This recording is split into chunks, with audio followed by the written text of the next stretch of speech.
Hello bankers, very very good evening to all of you. Welcome back. स्वागत आप सभी का एक बार फिर से JIB CIB प्रेप पे। जहाँ पे हम लोग कंटिन्यू करने वाले हैं अपना discussion based on treasury risk management. Okay, हमारे पिछले सेशन के अंदर जहाँ पे हमने ट्रेजरी रिस्क मैनेजमेंट से रिलेटेड कुछ एरियाज आपका जिनको कवर किया था। Supervision and control of treasury and market risk. These two subtopics are already done. We are done with these particular subtopics. So today we'll talk about risk measure, which include VAR, value at risk, as well as duration. And another one is use of derivative in risk management. Okay. So I hope you guys everyone gone through this particular part. सबने ये आपका देख लिया होगा। ठीक है, एक और important information मैंने आपका जो लोग थोड़ा सा लेट से आपका मेरे साथ जुड़े हैं, एक कंपाइलेशन आप लोगों के लिए शेयर किया है, BFM मॉड्यूल ए। ठीक है, इट्स अबाउट 8.30 आवर्स वीडियो। ठीक है, 8.5 घंटे का एक वीडियो है। तो that is a compilation of complete module A. तो जब भी अगर आप लोगों ने अभी तक उसको नहीं देखा है, it is a must watch. ठीक है, तो कभी भी आप अपना प्लान कर लीजिए और प्लान करें 28 से पहले, क्योंकि 28 पे आपका 28 सितंबर जब आपको मॉड्यूल बी आपका ऑलरेडी अपलोड हो जाएगा कंपाइलेशन। तो अभी आप जो चल रहे हैं जिस स्पीड में, डेली सेशन जो आपको मिलते हैं उनको रेगुलर बेसिस पे देखें, और एक डेडिकेटेड दिन आपका निकालें जिस दिन आप उस पर्टिकुलर वीडियो को आपका मतलब स्टार्टिंग से एंड तक देख पाए। ठीक है, and you can play at 1.5 speed. ठीक है, जैसे स्पीड बढ़ाने का उसमें ऑप्शन होता है, तो 1.5 पे भी देखोगे तो भी चलेगा। ठीक है, तो 8 आवर्स का है तो it will cover within 6 hours आपका, बट वो 6 घंटे आपको डेडिकेटेडली देखना पड़ेगा। और you can break it into 2 parts और 3 parts also, but it is must for all of you, right. Treasury risk management, तो जहां पे हमने आपका जैसे कंसर्न, इसके अलावा लिमिट या अदर्स जो सारे एरियाज थे। ठीक है, लिक्विडिटी अगर हम लोग बात करें, ठीक है, the three main component of market risk. अगर हम लोग ट्रेजरी रिस्क की बात करें, we have these three one. ठीक है, first one is liquidity risk, another one is interest rate risk, third one is currency. ठीक है, liquidity means if there is a gap between assets and liabilities, तो assets के payables और receivables और liabilities के payables में। ठीक है, liquidity risk refer to cash flow gap which could not be bridge. Let us assume that a treasurer has borrowed in call money and call money market and purchase of 5-year government security, assuming the bond prices will go up in the next trading day। तो उन्होंने क्या किया, आपका call money से market funds बोरो किया overnight के लिए, and उसको इन्वेस्ट किया कहाँ पे, आपका गवर्नमेंट सिक्योरिटी या किसी भी अदर सिक्योरिटी के अंदर, इस एक्सपेक्टेशंस के साथ कि आने वाले समय में उसके प्राइसेस ऊपर जाएंगे। अगर वो नहीं जाता है तो there will be a problem. ठीक है, तो ये आपका जो ऐसी सिचुएशन है। इंटरेस्ट रेट रिस्क का आपका बेसिकली, इंटरेस्ट रेट की अगर हम लोग बात करें, ठीक है, interest rate risk refer to rise in interest cost और फॉल इन इंटरेस्ट अर्निंग्स। ठीक है, तो आपका जो बेसिकली जो NII आपका है, नेट इंटरेस्ट इनकम, वो नेगेटिव साइड में जा रहा है। ठीक है, इसके अलावा आपका करेंसी रिस्क। ठीक है, तो जो हमारी करेंसी में पोजीशन है, ठीक है, वो एडवर्सली आपका बिहेव कर रही है। ठीक है, जैसे exchange rate are influence more by external trades या others to be, मतलब like let's say being a bank we have a proprietary position in different currencies. So if the value or the market price of those particular currencies is behaving in an adverse manner, so that is currency risk, right? Measure यहाँ तक भी हमने discuss किया था। ठीक है, risk measure, VAR and duration, the movement in currency price or security price cannot be accurately predicted, and the uncertainty associated with their price movement give a rise to a price risk or market risk. At the same time, the treasurer should have some idea of the inherent risk and the way they should affect his position. This quest for risk solution have two important variables. One is value at risk VAR and another one is duration. VAR is a technique to calculate the downside potentials in a market portfolio. Duration is basically, it is some like we can say it is linked with the bond or bond like products. Like So there is a term called maturity, there is duration, ठीक है. So difference between maturity and duration is, maturity is कि कितने समय के लिए उस borrower ने आपको funds raise किया. Duration is like for how long investor are holding that particular security so they can generate profit from that particular one, ठीक है. The duration can be less than equal to your maturity. Like in case of zero coupon bonds, duration is always equal to your maturity. But in other cases, like nowadays, bonds are traded in secondary market. So duration is sometime it is 100 days, it is 90 days, or it is 200 days, or it can be 3 years, 4 years also, right? So first we'll talk about VAR, which is known as value at risk. बहुत ही important factor आपका है, ठीक है, और market risk को calculate करने के लिए. So VAR is it based on three major aspect, and we have three methods to calculate VAR as well, ठीक है, जिसमें Monte Carlo simulation बहुत ज़्यादा use होता है आपका, ठीक है. So where we use hypothetical situation, ठीक है. इसके अलावा parametric आपका है और traditional है. So VAR is statistical measure indicating the worst possible movements of a market rate over a given time duration under normal market conditions at a defined confidence level. So there are three things. First one is there is a given time period. Yeah, it can be for overnight, 10 days, 3 months, others. Okay. Normal market conditions, and there is a confidence level, and we'll get to know worst possible or downside potentials. ठीक है, ये चीजें जैसे there is a confidence level of 99%, that means there is a 1% probability जो भी price है उससे नीचे जाने का. जैसे I'll give you one example. Let's say USD INR, okay, USD INR currency pair आपका, ठीक है, and the current price or spot rate in this particular case is suppose that 82.50, ठीक है. तो $1 का जो वैल्यू है वो कितना है, 82.50, ठीक है. And we have suppose that 100 crore rupees का पोर्टफोलियो, ठीक है, हमारा portfolio size is 100 crore rupees in USD INR. So now VaR for this, जैसे आपका अगर हम लोग इसके समझे, ठीक है. So suppose that the confidence level is 99% and worst case scenario is suppose that like suppose that worst case scenario is 50 पैसा, ठीक है. So worst case scenario is suppose that 50 पैसा, ठीक है. So अब इसका मतलब क्या हुआ, there is 1% probability कि इन नेक्स्ट ट्रेडिंग डे और जितने भी टाइम ड्यूरेशन के लिए, suppose that it is for overnight, अगर ये आपका ओवरनाइट के लिए टाइम ड्यूरेशन की अगर हम लोग बात करें, ठीक है. So if it is for overnight, that means 24 hours, or it can be for 10 days, 30 days, 90 days वार ऐसा भी निकाल सकते हैं, ठीक है. Suppose that it is for overnight वार, ठीक है. तो there is only 1% chance कि आपका जो रेट वर्सनिंग के चांसेस हैं कि जो अगली ट्रेडिंग डे है आपका, कल का जो ट्रेडिंग डे होगा उसमें डॉलर यूएसडी आईएनआर आपका, दैट मींस डॉलर आपका वीक होगा कितने से, मैक्सिमम आपका कितने से, 82.00 से, ठीक है. मतलब this can be a worst case scenario जहां पे डॉलर आपका 82, मतलब 82 तक आ सकता है. इससे नीचे आने के चांसेस कितने, व्हाट इज द प्रोबेबिलिटी कि dollar will get traded on the market below this 82 is only 1%, ठीक है. तो अगले ट्रेडिंग डे के अंदर डॉलर का 82 से नीचे आने की probability is 1%, and confidence is saying कि there is 99% confidence the dollar will traded in the next trading day above the 82 rupees, ठीक है. तो इस तरीके से, so this way we generally define the worst case scenarios, right? So जैसे यहाँ पे भी एक केस आपका दे रखा है केस, right?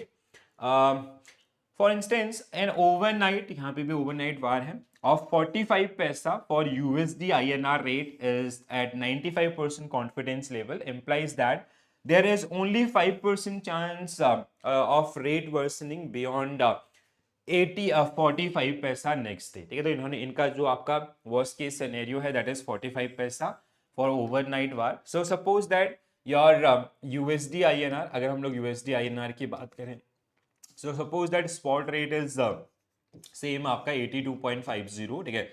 तो कल की ट्रेडिंग के अंदर आपका इसका इससे नीचे आने का कितने तक आ सकता है, 82.05. इससे नीचे आने की प्रोबेबिलिटी कितनी है, सिर्फ 5%, एंड कॉन्फिडेंस लेवल है 95% की इसके प्राइसेस क्या रहेंगे, इससे ऊपर रहेंगे, ठीक है. So if today spot rate is 64, So tomorrow, worst possible rate for export can assume at 63.55, मतलब 64 minus 45. With reasonable safety, there is only 5% chance the rate worsening beyond this particular. इससे नीचे आने के जो chances हैं वो सिर्फ कितने हैं आपका मतलब 5% है. Worst case scenario is this, इससे नीचे आपका नहीं आएगा. ठीक है. So this is लाइक ये आपका वार, ये पोर्टफोलियो लेवल पे भी कैलकुलेट किया जा सकता है, इंडिविजुअल सिक्योरिटी लेवल पे भी आपका कैलकुलेट किया जा सकता है. ठीक है. अब यहाँ पे अगर हम लोग बात करें वार कैलकुलेशन मेथड्स के, ठीक है, तो पैरामेट्रिक अप्रोच, ठीक है, जिसको हम लोग वेरिएंस कोवेरिएंस अप्रोच के नाम से भी जानते हैं. ठीक है. So parametric approach based on sensitivity of various risk component.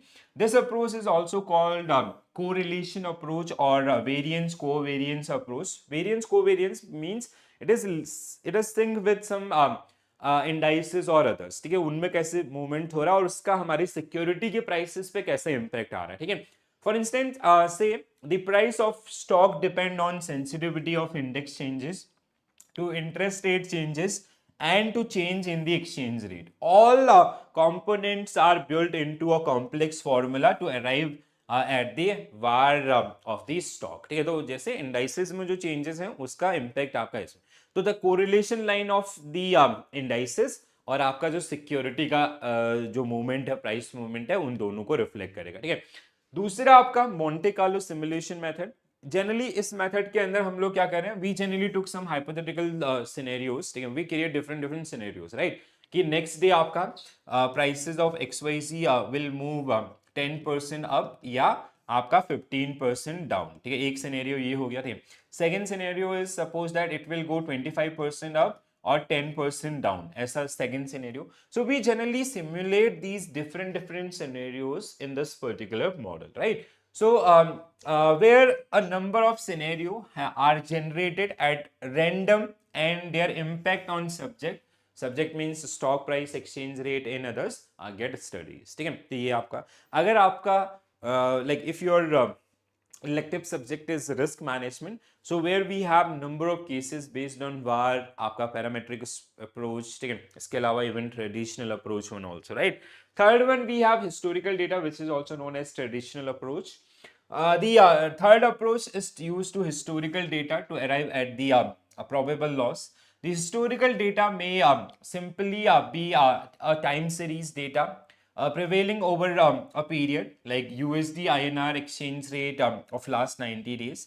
तो बेसिकली आपका जैसे होता है ना अर्थमेटिकल मूविंग एवरेज आपका है. ठीक है, ये जो आपके टेक्निक्स हैं they get use in this one. ठीक है, और an index of change in price over previous day.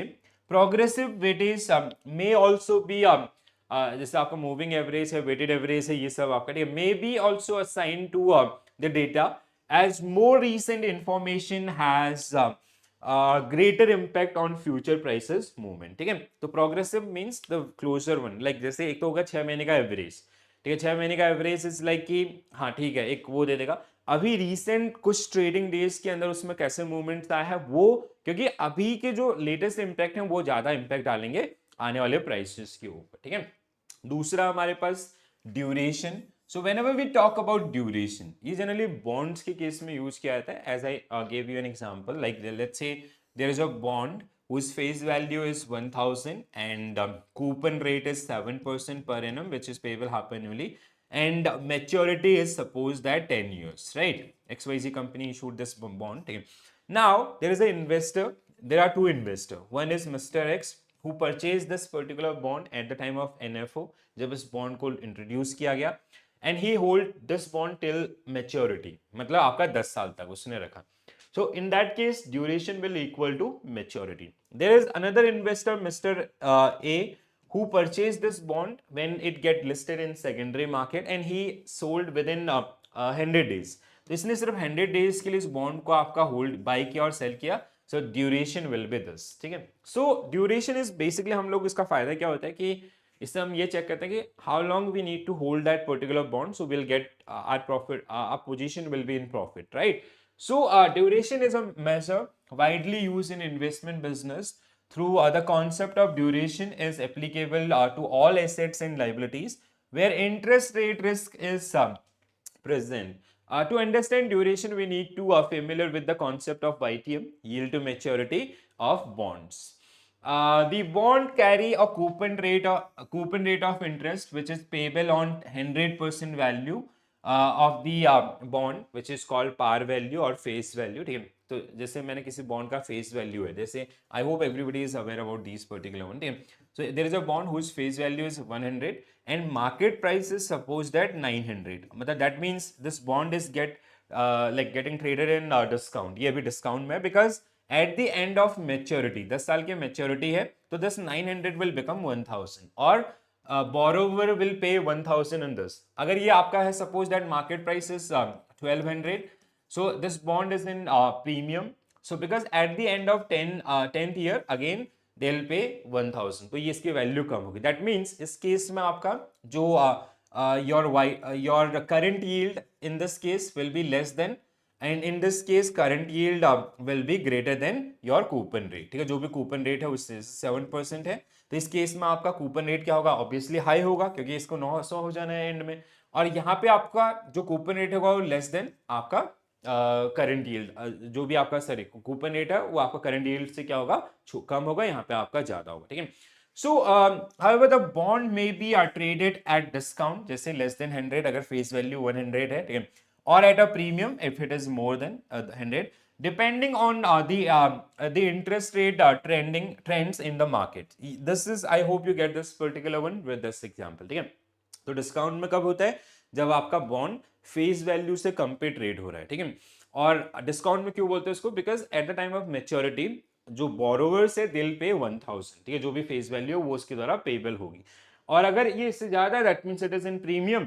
क्यों प्रीमियम में है, क्योंकि इवेंचुअली इसको इतना हो जाना है. ठीक है, इन बोथ द केसेस. तो यहाँ पे जो करंट यील्ड है वो आपका लेस होगी, यहाँ पे करंट यील्ड क्या होगा, हाई होगी आपका compare to coupon rate. Right, so the traded price is based on the market rate of interest rate for residual period of the bonds and is continuously changing in the market itself. Right, understood?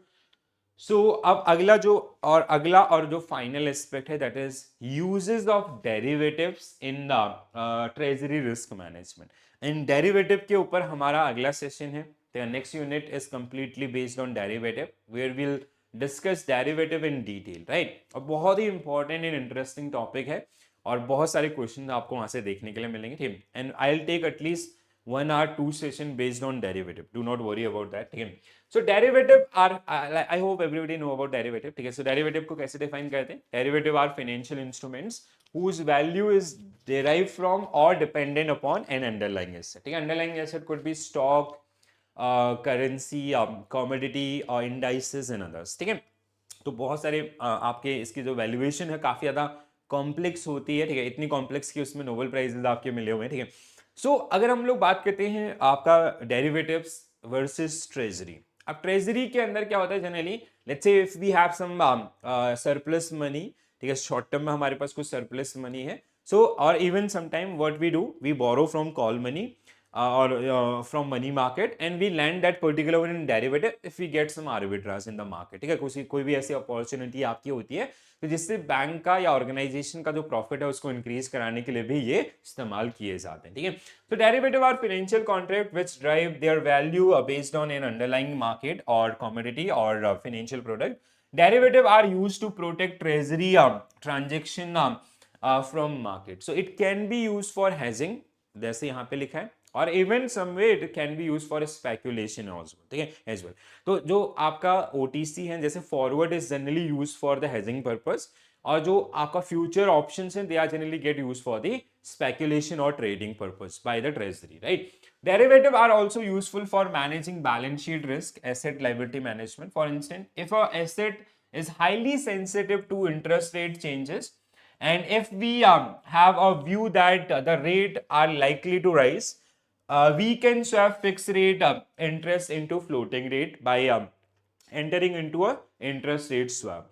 Similarly, exchange rate risk can be avoided by entering into forward rate contract or option contract also. Right, so this is very basic one. I hope you guys have like basic idea. अगर नहीं है so will have a dedicated session, क्योंकि अगला unit आपका derivative भी है और बहुत इंपॉर्टेंट है. ठीक है, जैसे हेजिंग के लिए कैसे यूज करते हैं, let's say we have a portfolio of 100 crore rupees किसी XYZ सिक्योरिटी के अंदर, we have a portfolio of 100 crore rupees, या ओवरऑल पोर्टफोलियो आपका मार्केट में 100 करोड़ का है बैंक का एज अ प्रोप्राइटरी पोजीशन, ठीक है। हमने इक्विटीज में आपका इन्वेस्टमेंट किया था। There are some bad, suppose that let's say there is some bad news about the Indian stock market और even the entire economy, so that means prices of these equities will start falling down, ठीक है। अब दो option आपके पास हैं, one is we can sell it and we can exit from and we can book our loss, ठीक है। हम क्या करें, ये 100 करोड़ से 90 करोड़ हो गया तो हम क्या करें, अपना लॉस बुक करके निकल जाए। अनदर वन इज डेरिवेटिव, ठीक है। Derivative products are highly leverage funds, ठीक है,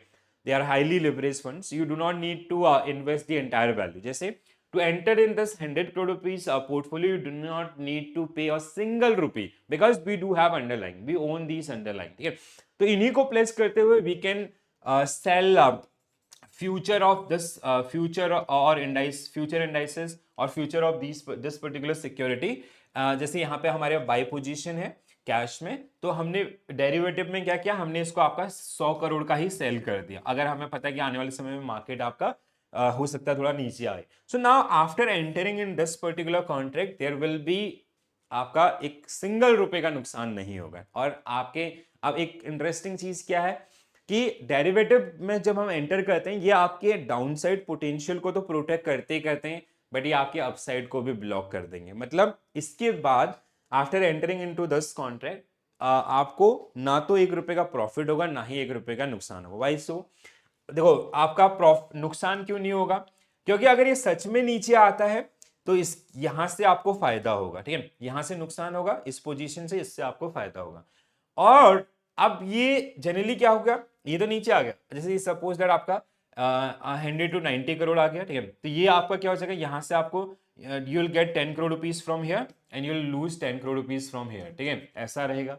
अब ये अगर सब यहाँ पे क्या होता है ना, स्ट्रेटेजीज काम आती है, आपके मार्केट एनालिसिस काम आती है। लेट्स से 90 करोड़ और 90 price is the like we can say bottom neck, ठीक है, जहां से आपका ये इसने बाउंस बैक करने हैं प्राइसेस को। So what treasury people will do, they will sell here, इसको यहाँ पे बाय करके इसको आपका खत्म कर देंगे and they will maintain this particular position. जैसे ये ऊपर आएगा ऊपर आएगा ऊपर आएगा, so they will start booking their profit itself, ठीक है। बट हाँ, जो डेरिवेटिव के कॉन्ट्रैक्ट्स हैं they generally close their upside as well as downside potentials, ठीक है। तो ये सारी चीजें जिनको हम अपने आने वाले सेशन में पढ़ेंगे।